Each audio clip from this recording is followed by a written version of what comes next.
చరిత్రను మలుపు తిప్పిన దీక్ష.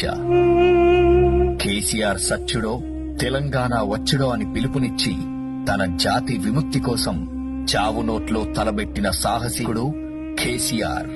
కేసీఆర్ శవయాత్రన, తెలంగాణ జైత్రయాత్రన అంటూ ఋషిలా, తపస్విలా, మహాయోగిలా సాగించాడు దీక్ష. కేసీఆర్ ఆమరణ దీక్ష ఊర్లను ఉరకలెత్తించింది, పట్టణాలను పరవళ్లు తొక్కించింది, యూనివర్సిటీ ప్రాంగణాలను ఉర్రూతలూగించింది, గుడిని, బడిని, మడిని జై తెలంగాణ నినాదంతో ఏకం చేసింది. ఆరోగ్యం క్షీణించిన, ప్రాణాలకే ప్రమాదమని తెలిసినా, ఎందరూ బతిమిలాడినా, విన్నవించుకున్నా కూడా వెనక్కి మాత్రం తగ్గలేదు. ఆత్మగౌరవ విశ్వరూపం చూసి, కేసీఆర్ పట్టుదల చూసి పార్లమెంట్లో ప్రకంపనలొచ్చాయి.